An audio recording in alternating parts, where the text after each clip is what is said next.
Village food with Rupsana. আমি সেই রূপসানা আবার হাজির হয়েছি ডিমের অমলেট কারি রেসিপি নিয়ে।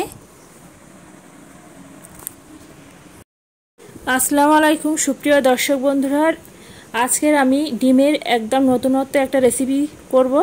আপনারা দেখতে থাকুন এটা আমি কিভাবে বানাই। এই রেসিপিটি বানানোর জন্য আমি এখানে 8টা ডিম নিয়েছি। এখানে আমি একটা মিক্সিং বোল নিয়েছি।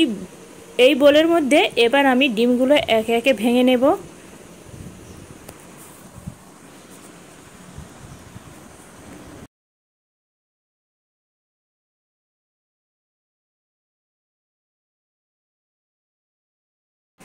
সমস্ত ডিমগুলো আমি এখানে ভেঙে নিয়েছি। এবার আমি একটা কাঁটা চামচের সাহায্যে এইভাবে ডিমটা সুন্দর করে ফেটে নিতে হবে। ডিমটা আমি এখানে সুন্দরভাবে ফেটে নিয়েছি। এবার আমি এর মধ্যে দিয়ে দিলাম স্বাদ অনুযায়ী নুন, 1 চা চামচ উঁচু করে জিরা আর মরিচের গুঁড়ো, অল্প একটু হলুদের গুঁড়ো আর অল্প একটু লঙ্কা গুঁড়ো। সমস্ত উপকরণ দিয়ে আবারও সুন্দর করে ফেটে নিতে হবে। এখানে আমি একটু সময় নিয়ে ফেটে নিচ্ছি ডিমটা। ডিমগুলো ভাজার জন্য আগে থেকে একটা ফ্রাই প্যান বসিয়েছি। ফ্রাই প্যানে বেশ কিছুটা পরিমাণে এখানে সরিষার তেল দেব।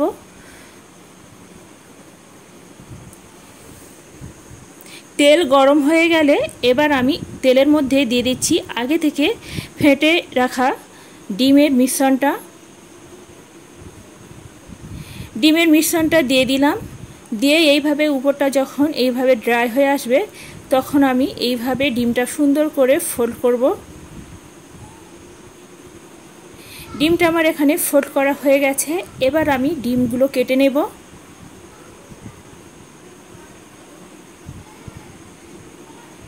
ডিমগুলো আমি এখানে সুন্দর করে কেটে নিয়েছি।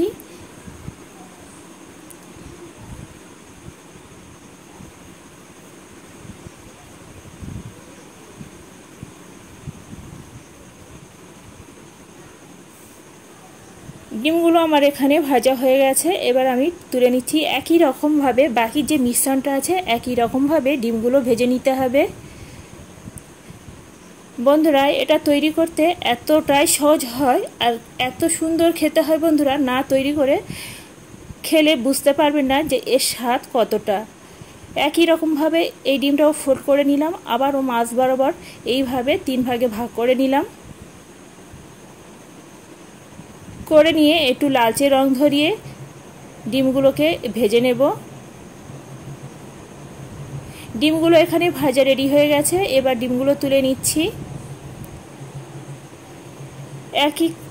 আবারও আমি এখানে একটা কড়া বসিয়ে দিয়েছি। কড়াতে বেশ কিছুটা পরিমাণে তেল দিয়েছি। তেল গরম হয়ে গেলে তেলের মধ্যে দিয়ে দিচ্ছি আগে থেকে কুটিয়ে রাখা পেঁয়াজগুলো। পেঁয়াজটা একটু নেড়েচেড়ে এখানে লালচে রং ধরিয়ে ভেজে নিতে হবে।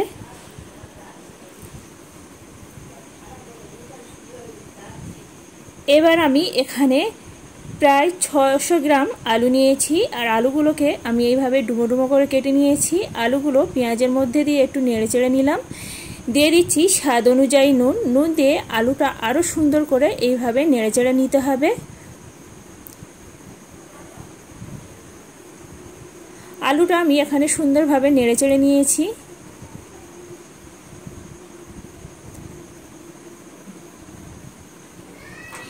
এবার আমি এখানে একে একে উপকরণগুলো যোগ করব। এখানে দিয়ে দিচ্ছি 1 চা চামচ হলুদের গুঁড়ো। এখানে দিয়ে দিচ্ছি 3টে কাঁচা লঙ্কা, 1 চা চামচ উঁচু করে নিয়েছি আদা রসুন বাটা। দিয়ে দিচ্ছি 2টো টমেটোকে কুচিয়ে রেখেছিলাম, টমেটো কুচিগুলো দিয়ে দিলাম। সমস্ত কিছু উপকরণ দিয়ে আলুর সঙ্গে এইভাবে আরও মিনিট 5 সময় নিয়ে এইভাবে ভেজে নিতে হবে।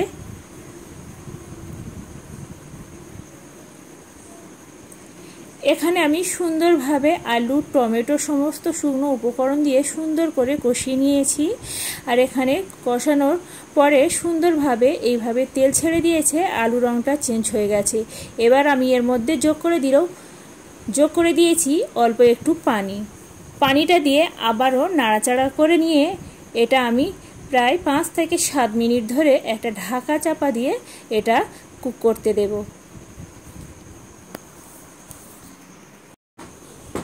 আবারও আমি এখানে ঢাকাটা তুলে নিচ্ছি, আর যে পানিটা দিয়েছিলাম পানিটা সুন্দরভাবে এখানে শুকিয়ে গেছে আর উপর থেকে তেলও ছেড়ে দিয়েছে।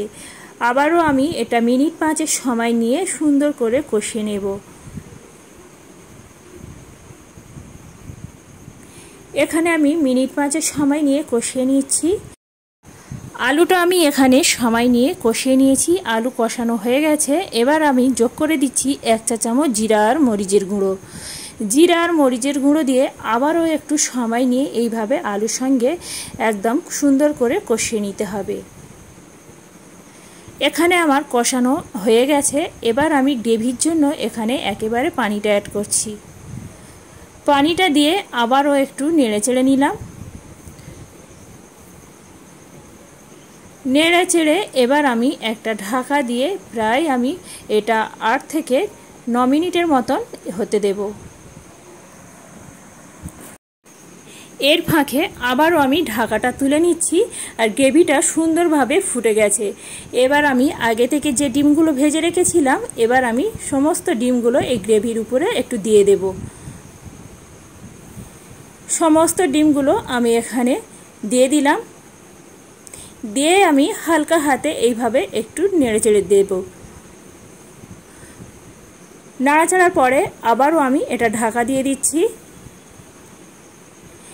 মিনিট 5 পরে আবারও ঢাকাটা তুলে নিচ্ছি, আর দেখতে পাচ্ছেন বন্ধুরা উপর থেকে সুন্দরভাবে তেলও ছেড়ে দিয়েছে।